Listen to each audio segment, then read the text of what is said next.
Harmeet. So let's start with telling us about yourself a little, right? Let's go with your background, what you've done in the past, what you're doing now, right? And then So, go ahead. so I'm pursuing BTech from the North Cap University. Currently, I'm in fourth year. I'm pursuing computer science engineering. Right, So this is my last year going on. right. And so what gave you the idea of pursuing computer science and engineering? Was it like everyone else is doing it, so I want to do it, or was there a particular reason? No. Like from the beginning of my 11th standard, I have interest in cyber security. So that's why I choose to do computer science engineering. Right, right. Okay. So what have you done in the past few years in cybersecurity field? Have you done hackathons and stuff? Yeah, not basically hackathons. I have done a few certification, and in my free time, I even do the freelancing for some companies as they required vulnerability assessment and penetration testing for the ISO certification. Awesome. Good. So let's talk about your inclination towards PhD and studying, right? Have you had much time to spend on research, or were you spending more time on, getting that practical knowledge and working with companies? Yeah, the most of the time I was working on. I was practicing. Recently, I have submitted a paper to get published. Super, super. Where are you publishing the paper? It's International Journal of Science and Research. Like I made this project a while back, Yeah, but but now I need to hurry up because deadlines are coming, so I right, need to publish it before the deadline. right. I just did it. Got it. Got it. So you're checking off all the boxes, right? That you need to check. And I think you're one of the very few students who've actually realized early on that wasting time in the freshman year or the first year is not a good idea, right? And you should start working towards whatever you want to pursue. So did you take your GRE in the third year or the second year itself? Uh, like basically the fourth year, I gave GRE when it was my first day of the seventh semester. I see. I see. Okay. So now looking back, do you think it was the right move, or do you think people should actually take it earlier? Yeah, definitely. If I get another chance, I will start preparing for it from second year because basically, like the verbal is huge. Like there's no limit the words you can memorize and learn their correct usage. So you cannot learn words in a single day. So from Definitely. basically like if you will learn at least two words a day, it will be like 700 words in a year. Like in a year. So Yes. it's a good. Yeah. Process. No, absolutely. I think you're absolutely right. And so let's at least tell our viewers, what scores you have, right? So I'll let you do it. I scored 169 in quant and 155 in verbal. So that's a score of 324. Yeah. Awesome. That's a great score, Harmeet. I think we should congratulate you for that. So congratulations. That's definitely a good score. Uh, I think we work with a lot of students, right, who are still confused about when they should take their GRE and when they should start preparing for their GRE, right? So I'm actually glad to hear that in retrospect, if you were given a chance again, you would take your GRE or start studying for your GRE and from the second year onwards, right? Yeah. And we try and tell the students the same thing, that it just takes the verbal takes so much time, because I think quant for students in especially in engineering is not that hard, but verbal. Engineer, like I was good in maths, so quant was not a issue for me. Right. The issue was verbal. Right. And it takes forever to actually get through the word list. I think that's the biggest thing. So I think if you make it a routine and you go over the whole process over a longer period of time, right, the retention actually becomes a lot better. Yes, and you don't even have pressure to like memorize 100 words a day or 50 words a day. You just need to do 2 or 3 words a day. That would be sufficient. Absolutely, absolutely. So you would start preparing in the second year, and would you recommend people that they should take their GRE with by the end of third year? Yes, because first of all, you need to have some buffer. Like, if in some case you are not able to get the required score, you should have the like duration so that you can prepare again and give the test again. Plus, once you get the required like the score you need for GRE, then you can work on your profile and TOEFL or IELTS if you want to give, or work on some research projects so that you can improve your profile. That's what I believe. Totally, totally. And I couldn't agree more, Harmeet. You are absolutely saying the right thing. And, we recommend that to the students as well, that, taking it earlier at least gives you the chance to, if things don't work out according to whatever you expected, you at least have a few more months to, give it, get, take it again and see if anything's going to improve. We'll talk about what would you recommend students should do. So, like, when I started doing it, I was more focused on memorizing the words. Yeah. But I know that I don't have so much time so that I can memorize like 2 words a day or 3 words a day. So I used to, you know, it would be overwhelming for me that to learn so much words. Right. So with time, I decided I'll just practice more and more questions, and whatever the new words will come up, I will jot them down and try to use them when I speak with someone or I'm texting with someone. So that the more I use, the more I will be able to retain them. Right. That's a good strategy. That's a good strategy, especially when you are in a time crunch. That's a really good strategy. In the last 6 days, I like every day I was giving a mock test. Like 6 days were there. Like I was giving a 6 days. I gave 6 mock tests. Right. Plus, I was practicing the Manhattan 5 pound books. Got it. Got it. Okay. And so that's the only thing that you use. So GRE Edge and then the Manhattan books, right? And then Yeah. what about the mock tests? Who was providing you the mock tests? Manhattan only. Manhattan has the mock tests in it. Right. Got it. Got it. And do you use Manhattan for both quant and verbal, or do you use something else? I just downloaded a PDF from Google, like the book, Right. And I just gave the mock test. Got it. Got it. Okay, makes sense. And about quant, right? So we've talked about the verbal section, and some engineering students would be comfortable with the quant side, but there would be other students who are not very comfortable with quant, right? Yeah. So how did you go about doing the quant preparation? I was not doing quant regularly, but I used to do like 2 hours a week or 3 hours a week. But when the date, my examination date was near, I used to study for like 10 hours a day. So I was at least doing 4 hours quant. So like I used to jot down the question which I got wrong, and then I revisit them frequently so that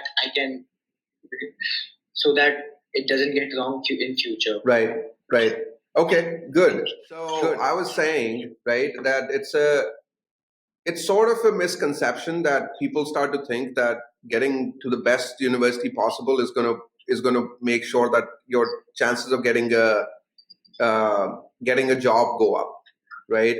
And that's not the case, right? I think when I was at your college as well, I said this, right? So I'm saying this again, that when you're studying internationally, you want to make sure that you are spreading your risks, right, as evenly as possible, right? Big mistake that the students always do, rather not try and do, but always do or make is once they get to a university, they think everything's great, right? They finally made it to the school, everything's going to be okay.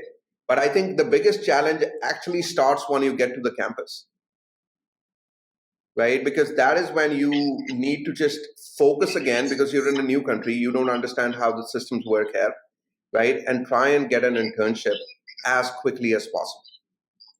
right? So the law in the US is that if you are coming here for a master's degree, you need to spend about a year, right? 2 semesters studying here, right? And then you can take an internship. And what the students do is in the first semester, they would not actually focus on internships. Their focus usually is, all right, I just got to get good grades and all that stuff. But in a master's degree, right, getting good grades is not a hard deal. You'll be able to get a good grade without doing too much because you're taking less courses, right? And coming from India, especially, you're already exposed to taking a lot of courses, going through a lot of material every 6 months. So that should not be a problem, right? The problem always that the students don't solve is the companies that I should get in touch with, right, to get my first internship. And then how do you go about using your OPT, right, which is the optional practical training that you get right after you graduate, right? So getting an internship is the first thing that you should do, right? You should think about as you're getting to the campus. Talk to your seniors, talk to people who come to the campus, right? Understand if that university is going to actually help you out, right? Get that first job, right? So now the second problem that students have, or the mistake that they make, is they look at the top companies always, right? Because everyone wants to go to the top companies. But you're as an international student, what you should be doing is getting a job. That is more important than doing anything else. And I'll explain why, right? You get a job, let's say in Facebook, right? As an engineer, for example, right? And you get a job, let's say in XYZ company, which is a small to medium sized startup in San Francisco or some other part of the US. When you apply for your H-1B, your work visa, right? It's a random process for them, for USCIS to actually pick up a work visa. They do not give preference to a big company versus a small company. It's a lottery. So everybody takes a dip, right? And randomly they pick out 80,000 visas and give those out to people. So what happens is students actually start to look at the bigger companies and the names that they know, rather than looking at their network and figuring out if there are smaller companies that would want to hire them. Right? So when you're doing your internship, don't only look for the bigger names. Go and look for smaller companies who would be willing to actually hire you and give you that opportunity to apply for the visa. I've asked all my questions that I wanted to ask. If you have questions about uh, what you should and should not be doing at this point, or when you get to the US, I'll be more than happy to answer those.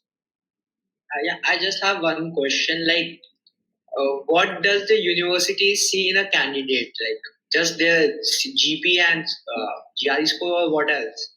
That's a good question, right? And we tell this to students, but they would not really understand, because the universities usually publish all those things on their websites, right?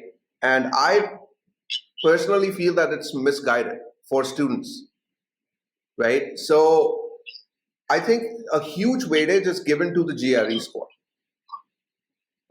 right? That is the first bar, and I'll give you a practical reason why that's the case.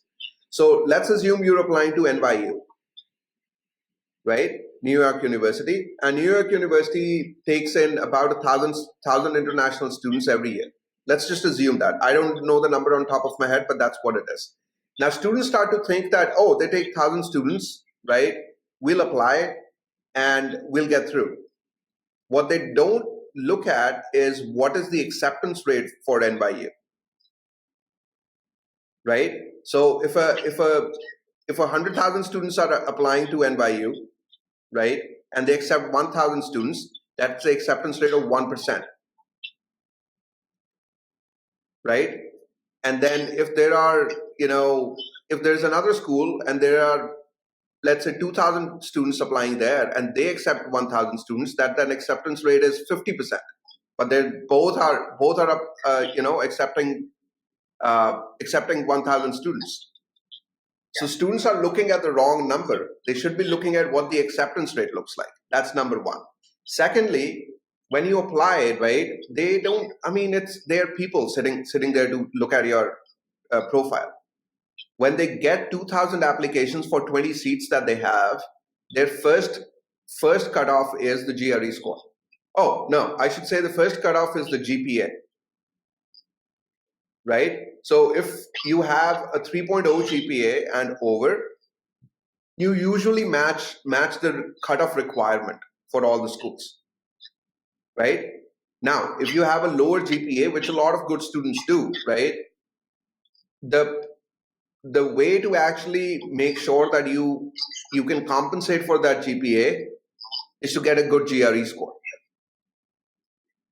right? Because it's a combination of that. So if a university feels that, okay, well, the GRE score GPA is less, then they'll look at the GRE score, right? But these two items actually take most of the weightage. Now, once you cross that line, and let's say you are right at the bar where they're saying, oh, we don't know if we want to accept the student with this GPA or GRE, that is when your statement of purpose and letter of recommendation makes the impact,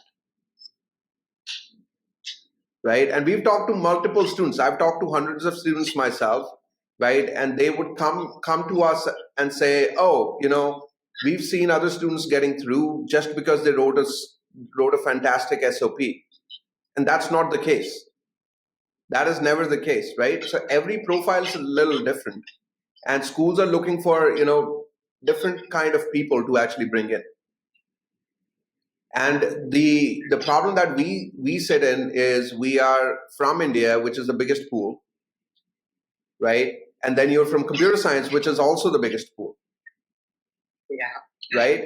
So that is where the students make another mistake, and they would start looking at engineering requirements, right? Engineering cutoffs for universities. Right? But engineering cutoffs are so different than computer science cutoffs, because computer science is the most competitive field at the moment, like the most competitive. If a university requires 320 for engineering, they would require 325 for computer science, right? Because it's more competitive. So those are the mistakes that students make. But yes, GRE and GPA are the two big things. GPA is the first bar that would actually filter students on, and then if you have a good GRE score, it'll actually compensate for your low GPA.